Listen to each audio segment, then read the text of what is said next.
Thank you for joining us for live paranormal radio. From the paranormal to the unexplained, it all happens here. It all happens here. Looking to enhance your radio experience? Participate in our live video chat 24/7 with our live paranormal radio show hosts and other like-minded people. Live. Paranormal.com, the only interactive social chat room supported by Full Interaction Media. Stop by now and join the fun. Stop by now and join the fun.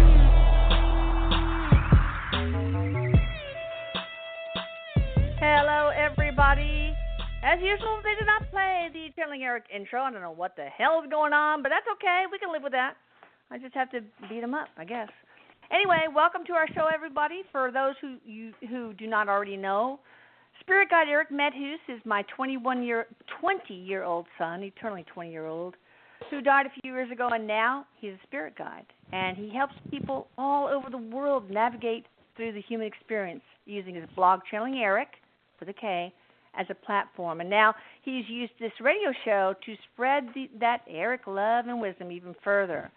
Now, I want to introduce a guest medium, somebody who's a dear friend, someone who is a family friend, part of our family, who comes over every other Friday for our family get-togethers, Robert Burke, and he is going to translate Erik's wisdom for us. Now, here's what Erik wants to talk about today. Erik wants to give you ways to move forward in your life. You know, maybe you feel stuck. So many of us do. Maybe you're moving forward, yeah, but your progress isn't as quick as you'd like it to be. But he'll also explain how expectations, which is a form of energy, and other things can affect that progress. Hi, Robert. Hi, Erik. Hey, Lisa. Erik says, hi, Mom. He said, Robert, I'm sorry. Y'all know Erik cusses. Is it okay for him to cuss? Oh, yeah, he can curse. Okay. Whatever. Okay. He said, Robert shit in his pants. Oh, uh-oh. I'm glad you're over there and not here. Right. It's a mess. Uh-oh.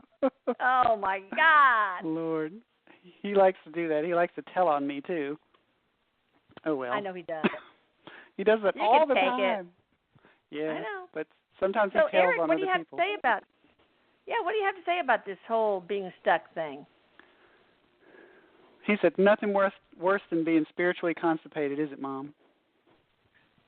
Yeah, we need spiritual Drano. It's the pits. Oh, I guess that's why he said the thing about me shitting my pants now. Uh-huh, could be. He said, let's use Robert as an example. Are you constipated, Robert? Are you spiritually constipated, Robert?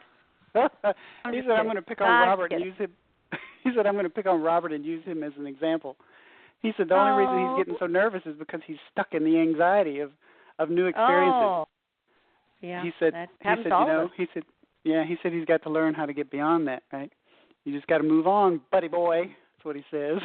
Oh, he's a tough one. Well, thank you, Erik, for using me as an example. Oh. Anyway, yeah.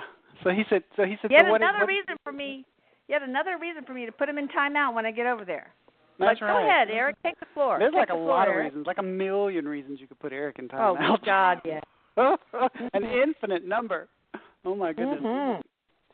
So he said, so what stuck really is for a lot of people, there's just old things that they're still holding on to, right? That they may not even be aware that they're holding on to, right? Things that they are just waiting to process. And they're just kind of sitting there, and they're like, I don't know what to do. I don't know what to do. I don't know what to do. He said, but what you got to realize is you got to do something, right? You'll never transition to a new place if you don't just get up and do something, right? For some people, it's a matter of going back and revisiting those things that you haven't addressed. But for other people, that's not the case. They need to maybe do something where they're more, that's in a more extroverted way, in a more kinetic way, right? Literally getting up off the table, off the couch, rather. Erik, why'd you say table? Because he said some people drink themselves to the point that where they pass out on the table. Oh, okay. Oh, that's true. Anyway. I'm sure Erik's done that before. He said many times. Oh, yeah. Oh, He said, Bella, stop barking. My Yorkie's barking. Oh, my God. Okay. Sorry, guys. But, hey, this is real life, okay? It's real life. Right. But he says, you just have to, you get up and you get moving, right? He said, so what I would ask people to do, if you're kinetic, you write down something new that you want to do for that day, right? It can be something so simple, like when you go to the grocery store, instead of buying the same shit you buy all the time, buy something different that day, right? Okay. If you're an introvert and you are more taking internal journeys, right, through your mind and shit, he says, well, then, you sit down and you journal something. If you're the kind of person who needs to go back and rehash stuff that happened in the past, well, then you need to do that and you need to make peace with those things. But I will warn you on that one, if you sit there and you analyze it too much, he says, you'll just stay stuck in it forever. So you have to not do that, right? You can't just go into that and then just stay in it and just think the shit out of it all the time, because it'll just keep coming up with new answers and new questions. And after a while, he said, you either got to shit or get off the pot. He's really well said, and so eloquently said, Erik. Awesome. He said, Mom, I'm on a kick today. I'm on a roll with this poop. Well, whatever. Oh, God save us. God save us. Lord have mercy. What else can you say about people who are stuck? Go for it. He said the other thing, that we were going to talk about was the expectations, right? Yes. He said what people will do is they'll tie themselves up in knots over an expected outcome of something, right? To the point where they have all of a sudden sabotaged themselves.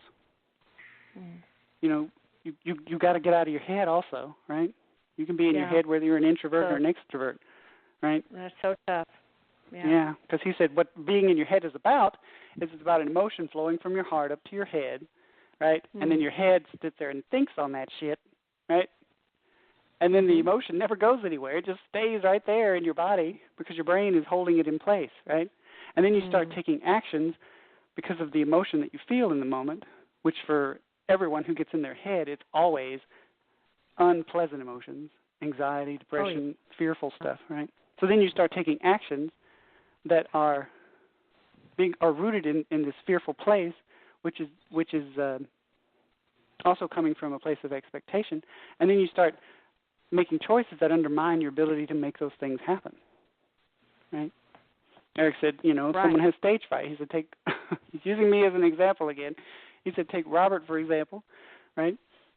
If you sit there and you have stage fright and you start thinking about that too much, well, eventually you'll get up on the stage and you won't be able to do anything. And he said, and then the very thing you're most afraid of, which is making a fool of yourself, happened.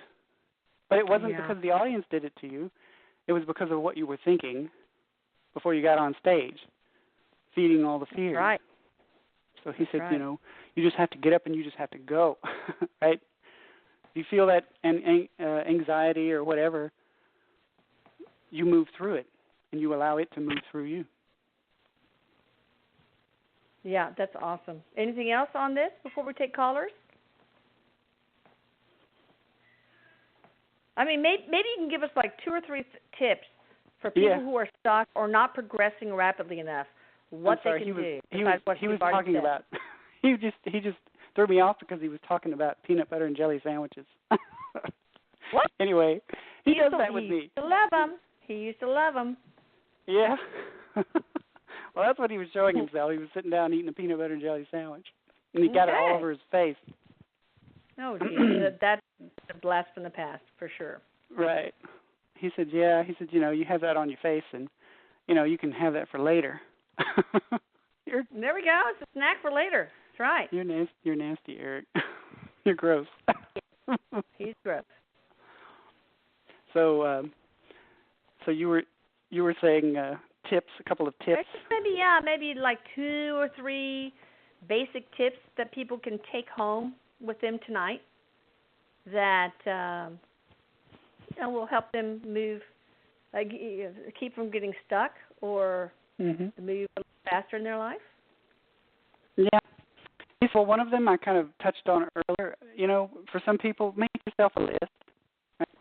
Make yourself a list of things that you want to accomplish, and stop just thinking about it all the time. You have to take action, right? So and then every day you try and accomplish that thing. One thing at a time. Don't overload yourself, right? And you just go and you do it, right? Okay.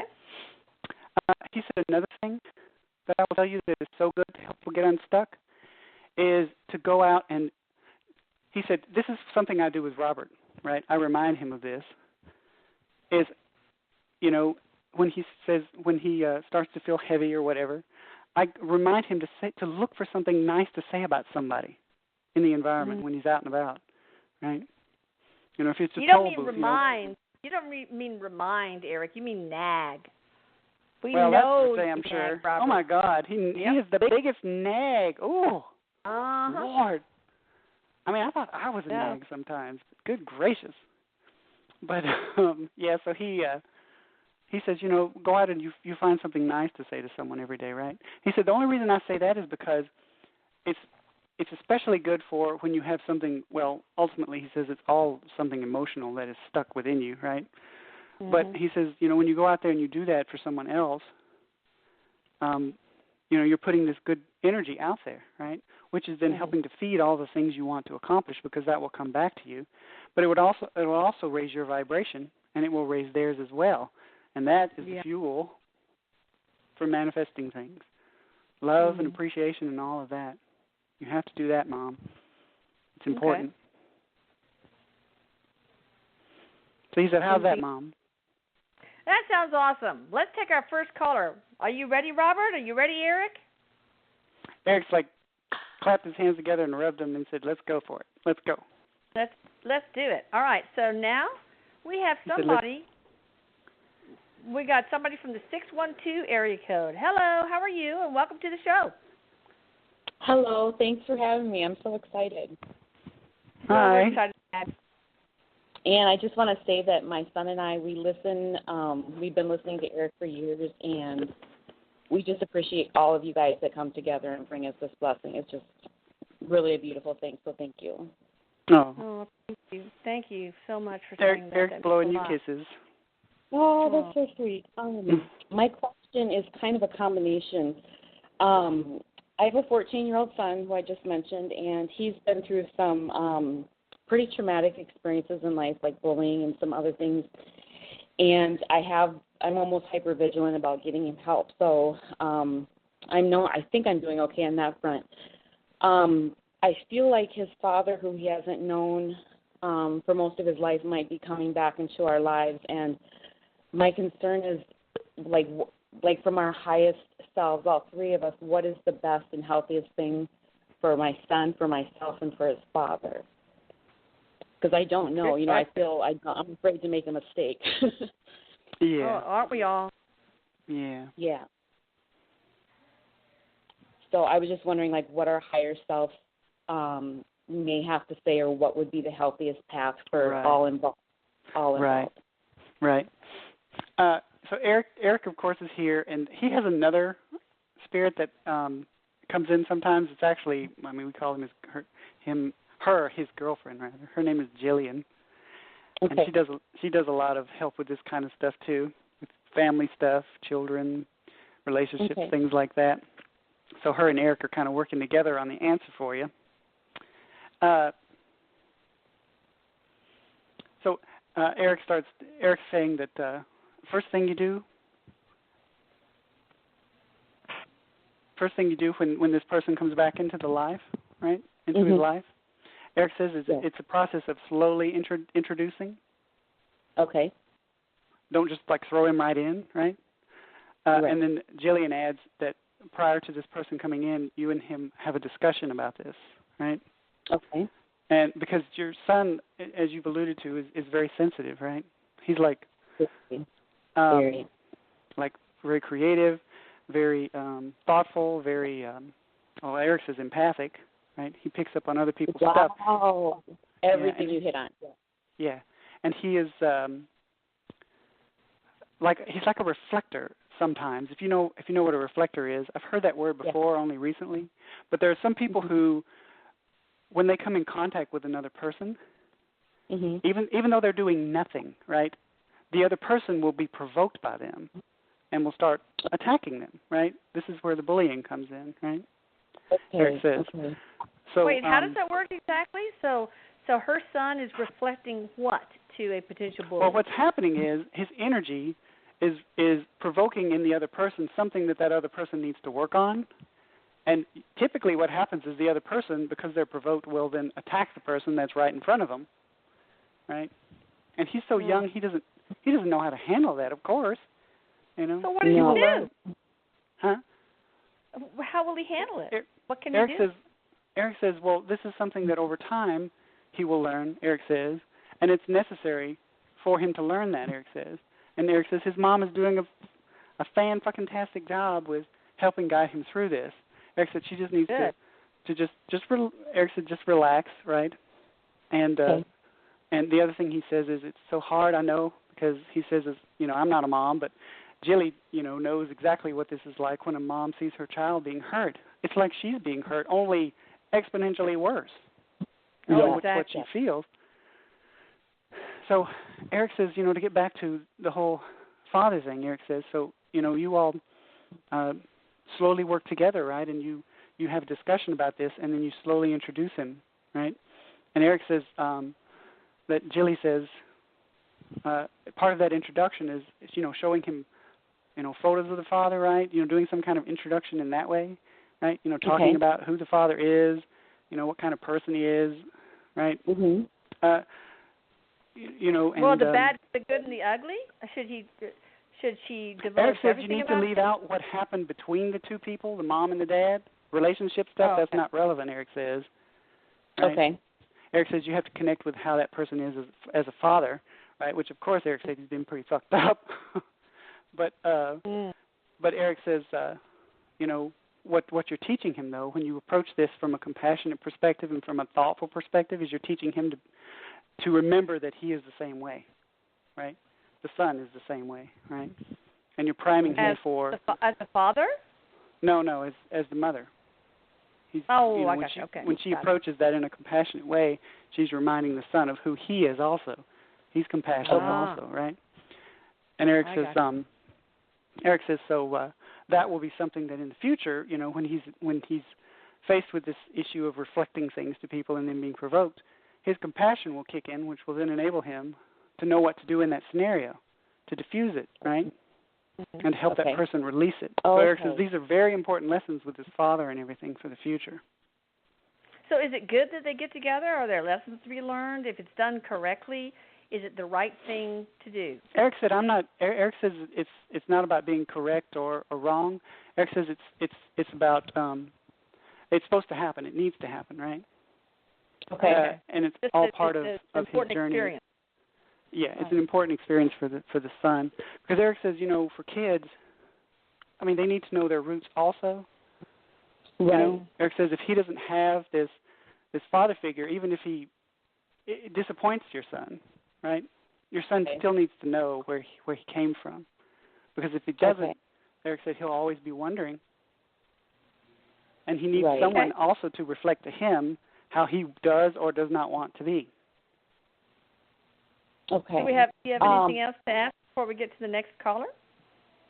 I'm just wondering, too, about the relationship between me and his father, because I thought before that there was a deep spiritual connection, and I just don't know if that's just my ego or, like, from my higher self. Erik said it's done between y'all. Okay. Yeah. Erik said it's done between you, but you need to reconcile that yourself, Erik says, so for you, if that requires moving forward with trying to do something again, then you go for it, right? Because ultimately this is your life. But he says that the way I see it, it's done. The main purpose was for your son to be born, and that's been done. So that was a spiritual contract, and that's completed. So now they don't really belong in each other's lives anymore. Erik says I don't see it like in the way that like a romance, like, happy ever after kind of a thing like that. Okay. Erik said there's somebody else for you coming down the road, but it's several more years. Okay, so it's basically the partnership as far as co-parenting. Yeah. Okay. All right. And I have one little more question, if that's okay. We had a cat that was with us for like 19 years, and he passed about a year and a half ago. And we were so close, and I just assumed he would be back with us already. And we're both like, me and my son are both waiting, like, when is Papa Cat coming back? Oh. And I'm just wondering if you have anything about that.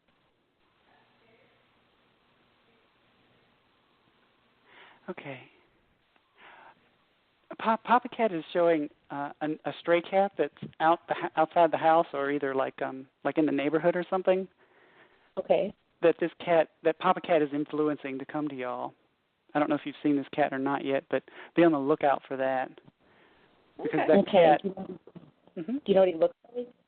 But that's not Papa Cat. That's some other cat. No, I mean it's Papa Cat is influencing them because he wants, like, this other cat needs a family, right?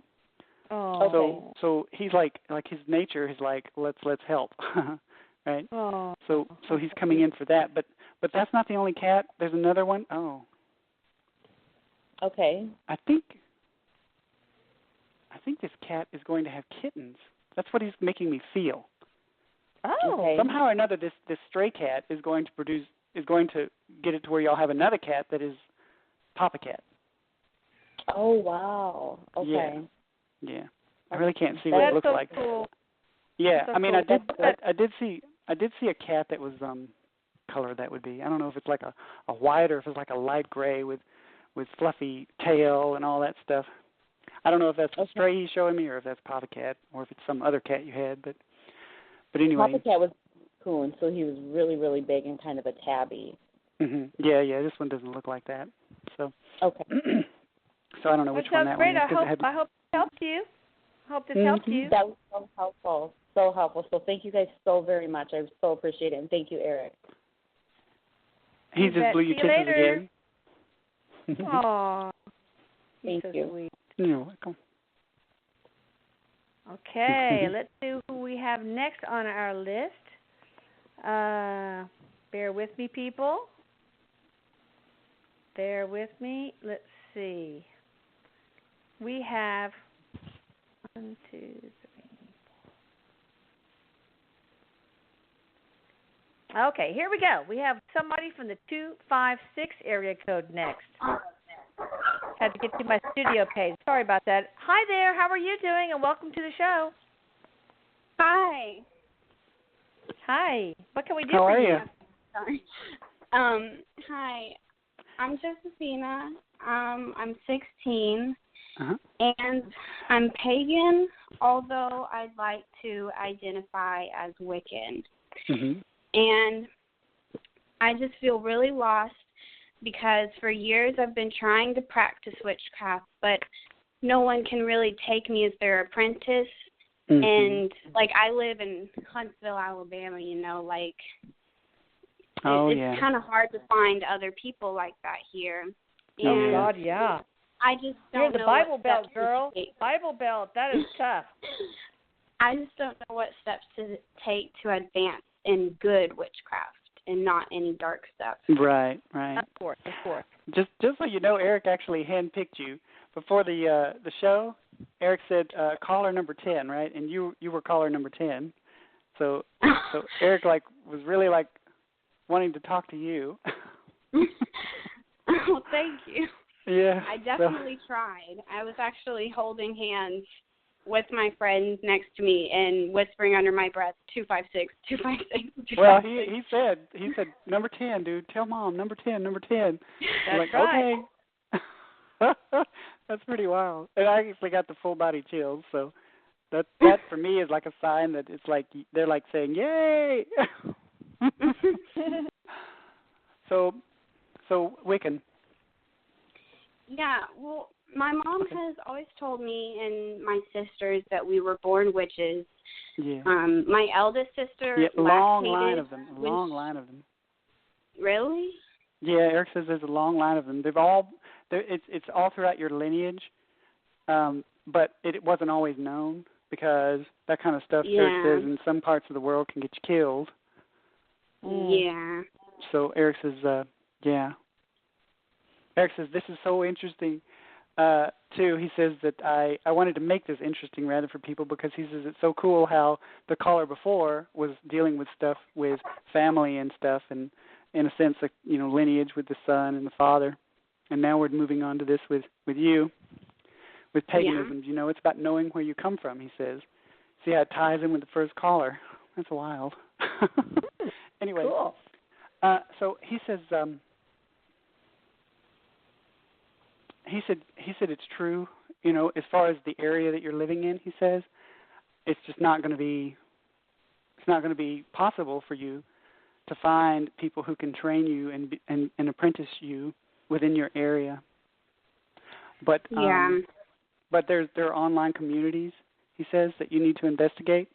And he says, when the time is right, because he said right now you're just way too young to be on your own, he says, you may have to migrate to places where you have access to those people, right? You mean move physically, geographically? If she wants face-to-face, right? I got you. Because he said, because the reason why I say that is because he says if you try to start this up where you live, it's only going to bring you trouble. Yeah. Right. It's going to make life difficult. And he says, and that kind of stuff brings an energy that, as a Wiccan, you're going to have to work to, like, move it out, right? And he says, unless you've been trained, you're not going to know how to do that, right? Yeah. So Erik says this is why it's important that you be with people. But he says, in the meantime, though, online communities, Wiccan communities and things,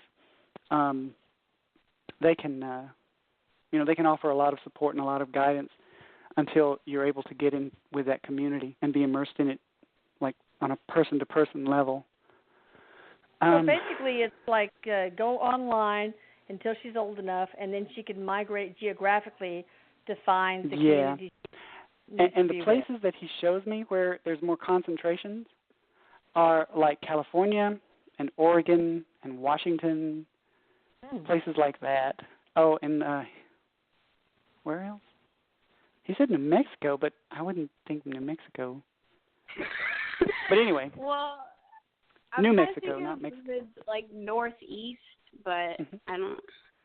Yeah, this is more on the other coast, the west coast. He said northeast is good too, but he said the northeast. He said the reason why northeast. He says I think for you is it would be closer. He said, but he said the main thing about the northeast is there is a lot of so he shows me these like visuals, right? So there's this like vortex, right? That's where like the United States kind of started, right? And there's a lot of like energy that flows around that area that is for someone who's just getting into it can be way too much. Yeah. Erik says Erik says on the other side of the country it's not different. It's not that way, right? It's like everybody who was in the Northeast, they're the hardcore ones, right? Yeah, I feel what you mean. Yeah, and he says, all the ones that are on the West Coast, they've had the experiences of the Northeast, right? And they migrated over to that side, and they've learned some things that would make that journey for you more gentle and more comfortable. Well, that sounds great. Where are you calling from? Like, she's calling from Alabama. Alabama, okay. Yeah, that's right. Yeah. You recognize that. Yeah. Well, thank you for calling. I hope that helped you. It did. Thank you. Thank you. You bet, and good luck, sweetie. You too. Bye. Interesting. I don't know very much about that, the Wiccan whole thing, but let's do a call from Austin, Texas, my home state. Hello, how are you doing? Good. Thanks for taking my call. Hello. I hope it's okay to ask. I had to have full disclosure here. This is, a friend of my dearly departed sister, Tony, yes. A grade school friend. They kicked butt and took names, these two little girls. And she only just now... Denise is like jumping up and down. It's like, it's my girl, it's my girl, it's my girl. Oh, yeah, I swear to God. But these two were amazing. Same energy. just incredible, and she only just now found out that my sister died. So, I'm hey, sorry. Tony, what's up? What you got for us? Well, I am not sure why it's so important for me to hear from Denise, but it is, because she was so integral to my childhood, and there was something so special about her that even after 45 years, I still think about her. No. And wow. And the last time that I had seen her, and I mean, I've gone on, lived all over the world. I'm an entrepreneur. I'm busy all the time. And yet Denise keeps coming back to me. And I had seen her before I moved to Europe, and she was not well then. And I had told her I really wanted to donate a kidney if I, tested well enough. And then I tried to keep calling her, and I never got a hold of her. And 6 months later, my mom told me that she'd passed away. Yeah. She So was probably in the hospital almost all the time during that period, Oh, so Yeah. it in the just hospital all the time. So I finally contacted Elisa because I wanted to know what happened. But more than that, I wanted to know that that she was with loved ones when she moved on. She certainly is. I've spoken with Denise a few times, and her energy is always like, well, she reminds me a little bit of Erik in some ways. Erik is kind of up and irreverent and all that, and Denise is that way too, right? When you came on the phone, I kept hearing her say, "My girl, my girl, my girl." She's like jumping up and down and all happy and stuff. Aww. And she's like showing her legs and stuff, saying, "Look at my legs." Like I can run around and jump. They didn't have those cable braces on like she had. Remember that, Tony? When she had those cable braces on? You know what she would do? Yeah. Well, so back in the 60s, they had this open classroom concept, and Denise I would talk her into taking off those shoes, which were attached by cables to her hips. Anymore. And she would clear out the room because she would turn around like the Tasmanian devil. It was hilarious. Right. That's what she's doing. She's jumping around. And one of the things she showed me, the brace thing, she just brought that up just now. I wasn't aware of that, but something she had brought up in the past. I was telling Elisa several years ago now that Denise kept showing her feet, and she'd say, "Look at my shoes. Aren't they nice? Aren't they pretty? They're not like those I used to wear when I was alive. Those were too practical." Oh, I remember that she said that through another medium, actually. Wow, that's fascinating. Yeah, she said that. She's talking about her shoes. Fetish. It's like an Elda Marcos on the other side, dear. Because she always wanted better shoes, she said, but she just couldn't. So Denise, do you have my sweetie, I love you. Do you have any messages for Tony? She says she's with you all the time. She says, you know that. She says, you wouldn't be thinking of me all the time if I wasn't. She said, but, I don't blame you for thinking of me either because, I'm unforgettable, right? So, And she said, I'm sorry that we couldn't talk before the end. It was just my time. There was nothing anybody can do. I'd had enough, She's like projecting like this, like sadness, And she said, I wish we could have gone on a cruise around the world. Gosh, I would just love to have talked to her. Next go round, she says, I promise we will. Yeah. She says that you two... Yeah, I'm sorry, you were going to say? No, that's okay. Go ahead. She says that you two do this in every lifetime. Y'all connect. Y'all are like buddies in every lifetime, she says. Because she says, we all need somebody to ground us, to remind us also that we're loved and that we have a system, a support system. She said, that's what you gave me.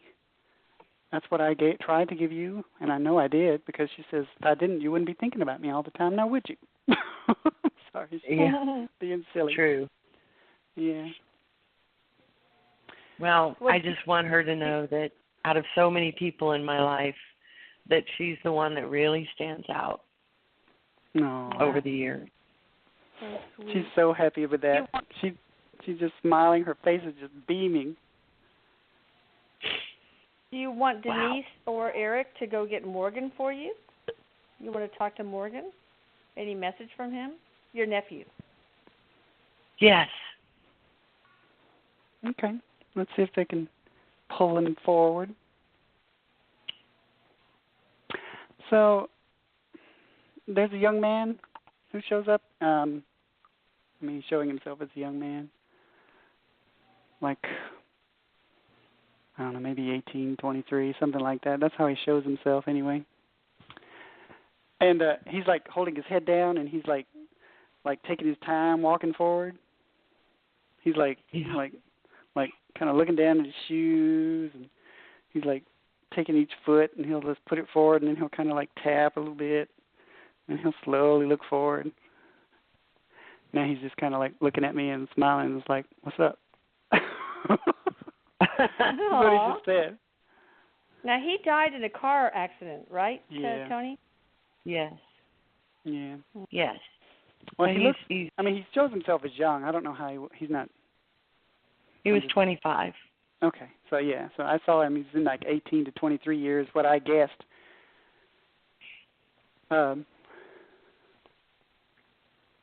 Anyway, he's there. He's not saying much, though.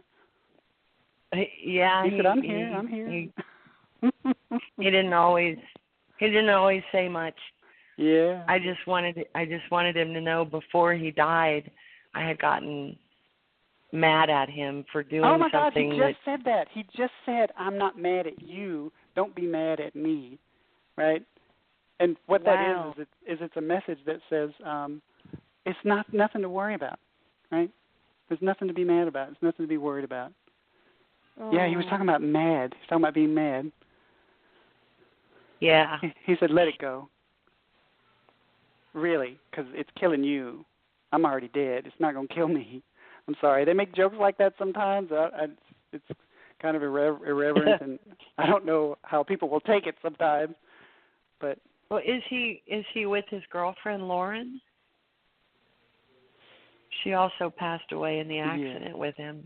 I didn't know her though. Yeah, he says that he was talking about them fighting. I don't know if they were doing that before. It's not something I guess you would know. But were they fighting? No, before. They were doing some fighting before. Okay, so anyway, let's get back to what you happened after you passed, because that's what she asked. He said, okay.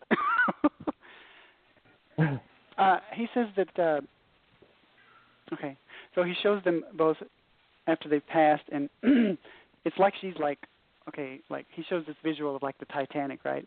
And you see like one person here and another person over there, you know? Yeah. You know, they were like that, right? And they could see themselves. And she looked at him, he looked at her. And he wasn't shocked, but she was. And she started to like get like upset. But then like it passed very quickly. And then they went up together. And then after that, they separated. And he says he just sees her every now and then. Okay. Did he know that he got hit 3 times? Were they thrown from the car or something? Well, what I understood is that after the first impact or the second impact, that he had gotten out of the car and was safe on the side of the road and realized that she couldn't get out. So he ran back. Oh, and then, goodness. That explains the metaphor then with them being separate. And her having this look of fear on her face, and he goes back to help her. Okay. Yeah. Because they do that. They show me metaphors sometimes. Or like visuals that represent. So the third impact, when he went back, that was... And it's always, you know, it's wonderful to know what kind of person he was, that he went back for her. Yeah. And it's also sad to know that he was safe, but he went back into harm's way. Yeah. That's his soul, though. That's the soul. That explains why and he was afraid. I wanted to know if he could hear us while he was in the coma. He said, I heard every word. And, I was going to tell you that explains, too, why he wasn't afraid after he passed, because he knew that, he wouldn't have run back to save her if his soul knew that, if he didn't know on a soul and a human level that there's not something afterwards, And it's also a testament to just how amazing he is. He heard every word. I heard everybody telling me to come back. Yeah. It was just too late. His brain is swelling. Like his head. Oh my goodness. Yeah. Ooh. Okay. It was so strange because his body was so intact for such a horrific accident. Yeah. But his head, I don't know. Yeah, that's what, yeah. Wow. Yeah. Does he have a message for his dad?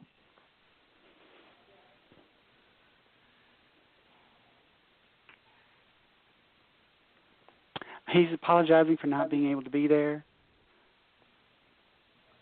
A piece of him was ripped away.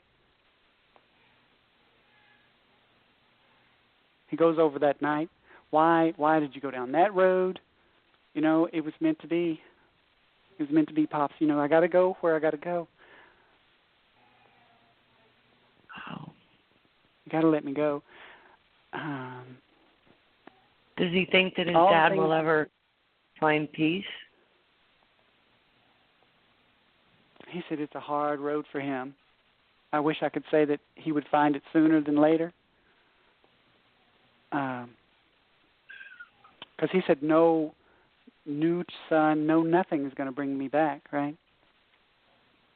But he says, this is in line with what I was talking about earlier about being stuck, right? He said what I would say to my pop is what, Erik has said, because Erik's a pretty cool dude, and he knows a lot. And he said what I would tell my dad is, you've got to focus on the fact that, he says so many people they get lost in the grief because he said, like Erik said, they get attached to the physical side of things and to the regret of the loss of that physical side. He said what my dad needs to do is he needs to switch that from the loss to appreciation of the fact that I love him and my love for him will never die and neither will his for me. Oh. And live in that appreciation. That's going to get him through. But he said he can't do that right now because he's so angry with what happened. Yeah. It's and I'm devastating. working with I him can understand. Yeah. It's very difficult. I will always be, to a certain extent, broken. I've healed a lot, but I know that I will never be the same, and I've just become okay with that. That's just the way it is. Yeah. Do he and Erik know each other? He said, well, I would be here if I didn't know Erik. Little smarty pants. He said Erik came and found me because he knew we were going to be talking to you. And he said, but I also knew too. Heaven will never be the same with those two. I have a funny feeling. That's awesome. Yeah. So he said we actually found each other because I knew, and I had some things I needed to say, and Erik knew I needed to say them, and so we found each other, and we're best buds now. Oh, that's so awesome. Well, thank you, he said we Tony, like to go drinking. Thank you for letting me. Yeah. Sure. Denise, go give Tony a hug, okay? Absolutely. Give her a visit in her dreams or whatever. And she said it's going to feel like a warm blanket, so be prepared. Make sure you got the air turned up. Oh, boy. I'll think it's menopause and it's a hot flash. There we go. She said, well, that's what it really is, but just say it's for me. Oh, Denise. Thank you so much. Denise. Thank you. You're welcome. Thank you. Bye-bye. Bye. Yeah, that's a blast from the past. I swear. I remember Tony when she was a little kid, a child prodigy in tennis, just an amazing girl. Wow. That was pretty wild. You know, all three of these calls have been pretty much like in sync with what Erik was talking about too. So true. So true. Yeah. Now here's one from God, it looks like 12 numbers. I don't know what the heck is going on here, but hey, welcome to the show. How are you? Who are you talking to? You. I'm talking to you. Where are you calling? I don't Where are you believe calling it. from? This is Ron in Campeche, Mexico. Huh? In Mexico. Wow, because the number is so crazy, man. It's like a million numbers here. Well, I never called before, but my daughter came in, took my computer. I couldn't listen to you, so I said, I better call him. So, awesome. I'm glad how you doing, Robert and Eliza? We're all wonderful. How are you doing? You have a wild show going. I don't know how this is going to fit in. Maybe because of moving spiritually. Yeah. I've been hung up on doing EVPs, getting in and out of EVPs for 10 years. Mm-hmm. Wow, have you heard any of Erik's EVPs? I'm sorry? Have you heard any of Erik's EVPs? They're just crazy. Well, yeah, I have that site called Listening to Erik and Friends. Oh, that's you! Oh, my God. Okay, great. I'm so glad you're talking to us. It's that Ron. Yeah, exactly. Anyhow, I gotcha. So I keep stopping doing EVP because Erik kind of convinced me we should do this thing with our third eye and go direct, right? Mm-hmm. Why mess around with electronic equipment? But then I get the message that, well, not everyone can do that. Some people would rather pick up the phone, pick the spirit phone up and try to talk to their lost children that are. And I'm one of those people. I don't want to have to meditate. I have monkeys in my brain. I just want to pick up the phone and say, hey, Erik, dude, what's up? Right. Well, that's why we started our site, and we try to help parents get in contact with their children. And we do it very discreetly, but it's a lot of work, and we do it secretly, and there's a little team that goes out and makes their calls and does their EVP systems. But anyhow, so I'm back into it now because I was listening to Emma, or looking at your transcript, Eliza, with Emma, and she's saying she's listening to Erik talking to her. Mm-hmm. Mm-hmm. And then we also have radio voice recordings of Erik talking.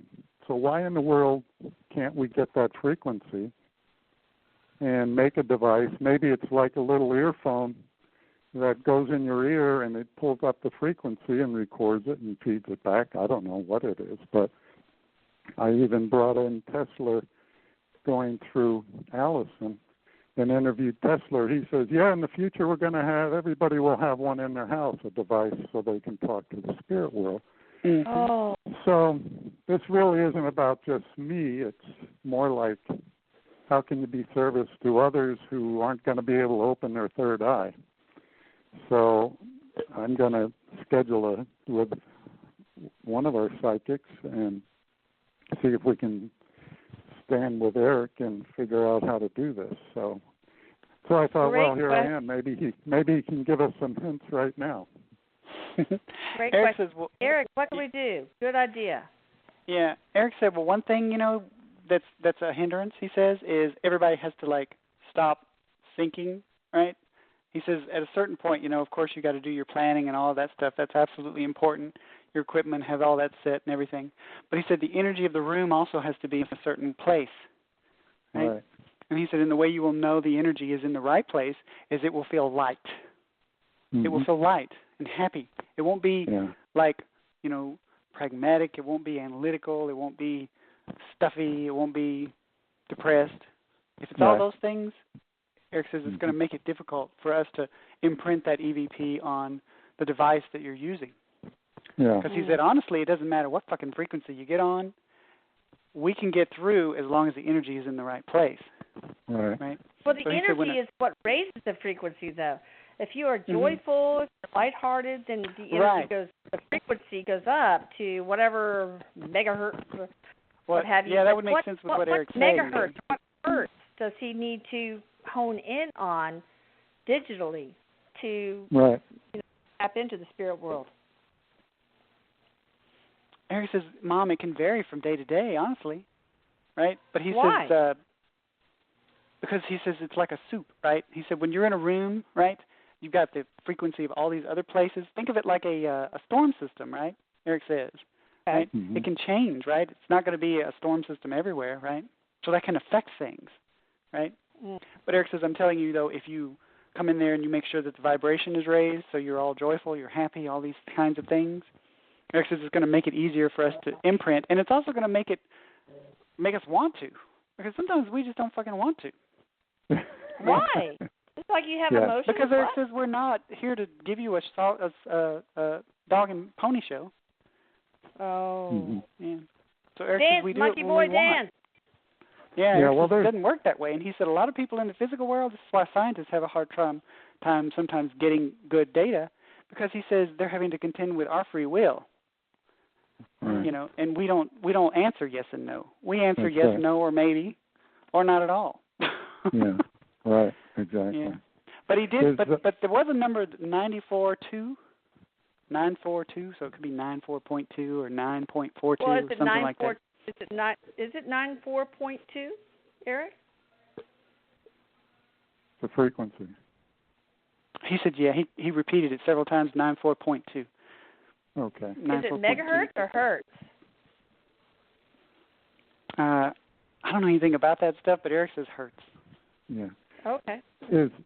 I'm wondering, maybe he has an idea. There's a German fellow that's working with crystals. I was going to ask you about Germany because I felt a German connection with you when you got on the phone, and then when you said Mexico, I thought, oh, well, maybe I'm off. Yeah.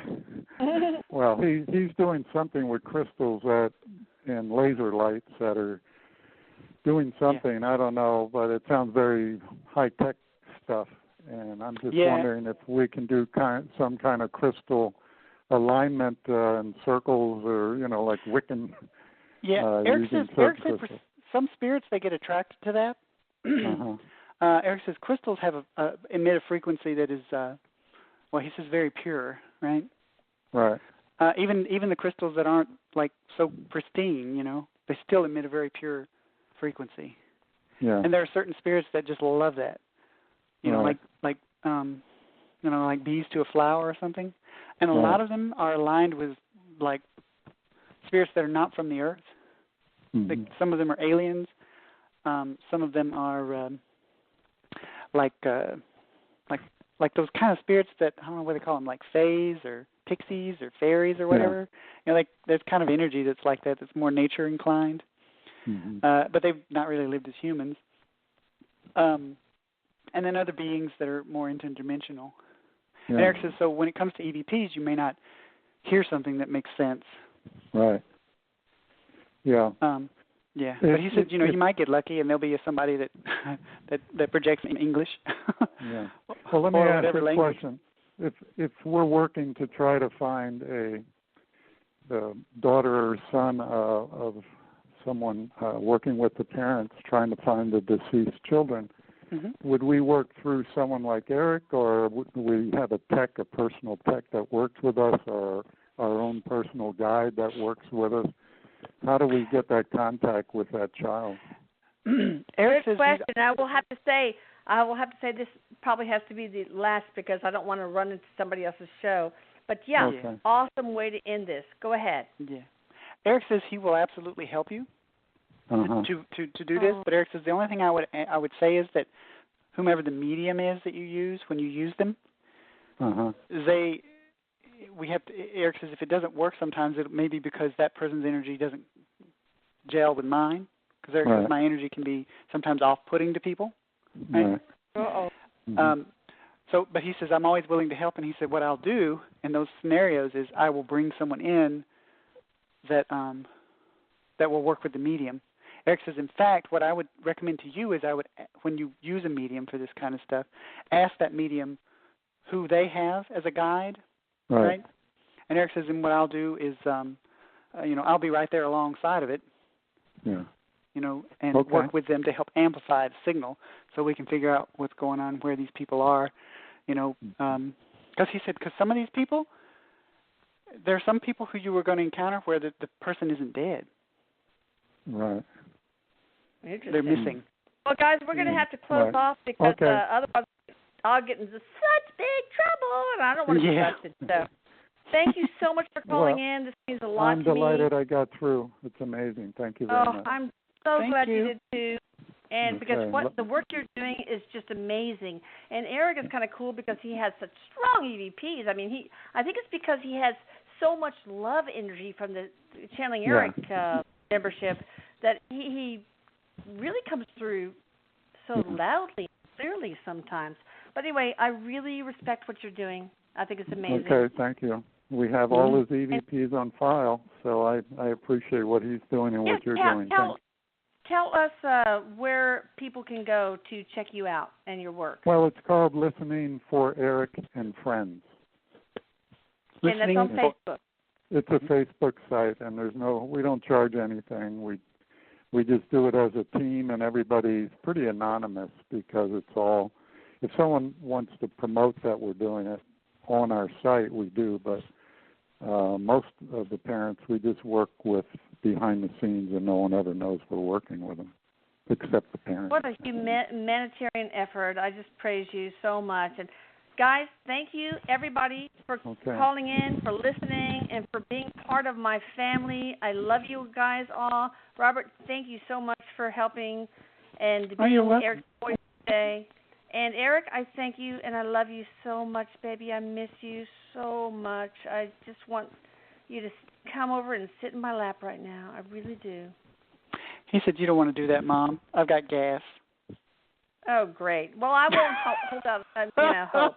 I'm not going to hold my breath. I know you're not going to do that. You had trouble doing it when you were, when I tried to get you to sit in my lap when you were 18. I had to struggle with you, but whatever. He said, I love you, Mom. Thanks, I love you so much. Love you. No, we Bye. love you. And we will talk to you guys next week. Bye-bye. Bye. Bye.